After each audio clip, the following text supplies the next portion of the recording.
Dita e 16. Hugh Latimer dhe Nicholas Ridley, martirizuar në vitin 1555. Qeriu britanik, nga Scott Hubbard.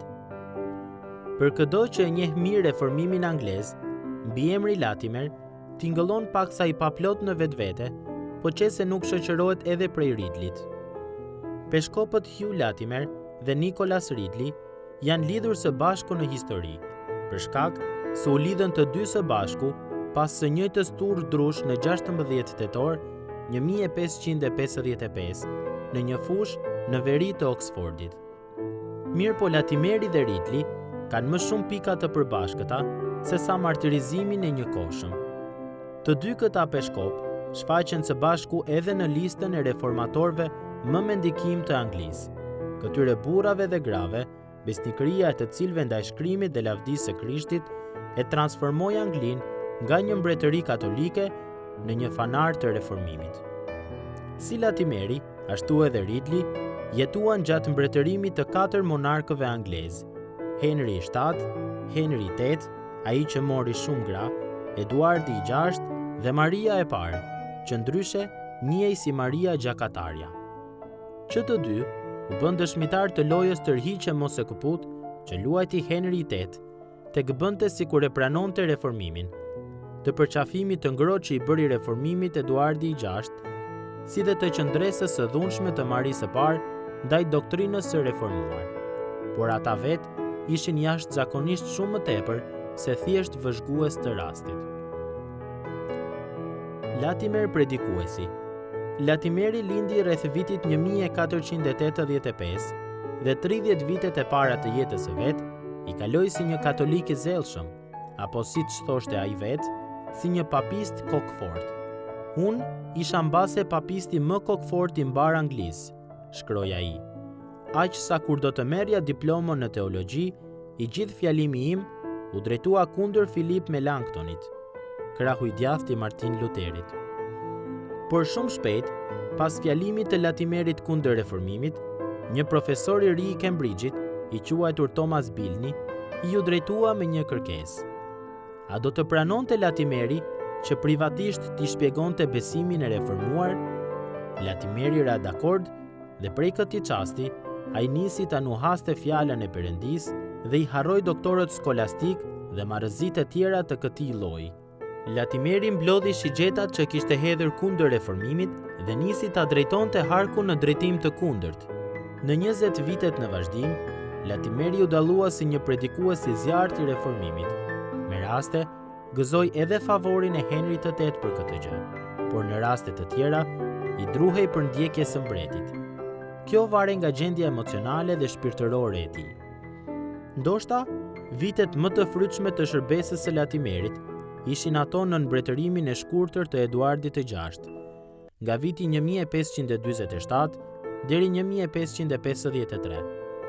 Pavarësisht se ishte i moshuar, Latimeri mbështeti kryepeshkopin e Canterburyt, Thomas Cranmerin, në reformimin e kishës së Anglisë dhe predikoi si dikush që nuk reshte dot së predikuari. Sipas Rylit, J.C. Ryle, ka të ngjarë që asnjë nga reformatorët nuk i mbolli me aq bëllëk dhe frytshmëri farat e doktrinës protestante në shtresat e mesme dhe ato të ulta sa Latimeri. Pastaj, në vitin 1553, mbretëresha Maria erdhi në pushtet dhe Latimerin e dërgua në një qeli burgu që ishte në kullën e Londrës. Ridley studiuesi. Ridley, i cili ishte pothuaj 20 vjet më i ri se Latimeri, lindi rreth vitit 1502 pranë kufirit me Skocinë. Gjatë 5 dekadave vijuese, ai do të bëjë intelektuali më i zotë i Anglisë dhe shkoi aq larg sa i mësoi përmend të gjitha letrat e dhjatës së re dhe bëri këtë në greqishten koine.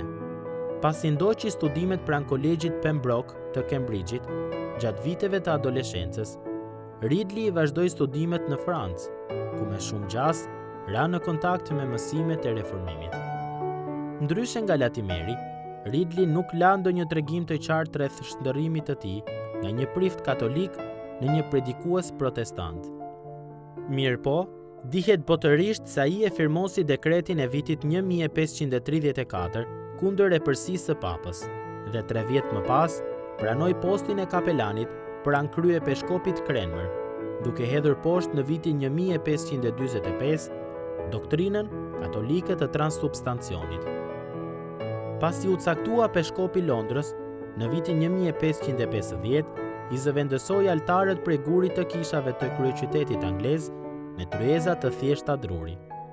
Sipas Ridleyt dhe reformatorëve, darka e Zotit ishte një festë frymërore, jo një sakrificë që duhej përsëritur pafundësisht.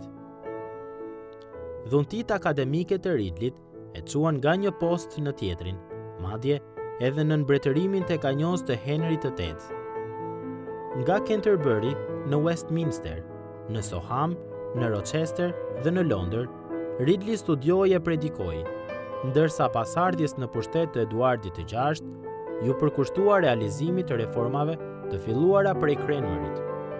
Mirëpo, ja tek erdhi mbretërimi i Maria Gjakatares dhe Ridley përfundoi bashkë me Latimerin në burgun e Kullës së Londrës.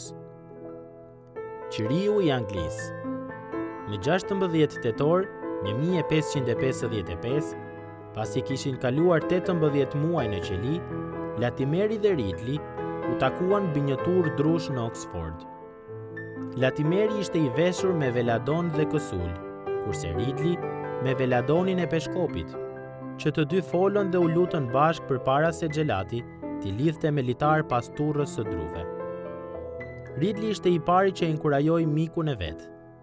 Bëhu trim vëlla, sepse Perëndia ose do ta shuaj fuqinë e flakës, ose do të na bëj aq të fortë sa ta adurojmë atë. Teksa kapica e shkarpave mori flak poshtë tyre, i erdhi radha Latimerit. Duke ngritur zërin që të dëgjonte Ridley, ai klithi: "Ngushëllohu, im zot Ridley, dhe bëhu burr, sepse sot, me hirin e Perëndis, do të ndezim në Angli një qiri, i cili nuk besoj se do të shuhet ndonjëherë." 3 vjet më pas, Maria e parë ndërroi jetë dhe kurora i kaloi gjysmëmotrës së saj, Elizabetës, e cila ishte një mbretëresh protestante. Në kohën e saj, qiriu i Latimerit dhe i Ridleyt u kthye në një pishtar që ndriçoi gjithë Anglinë.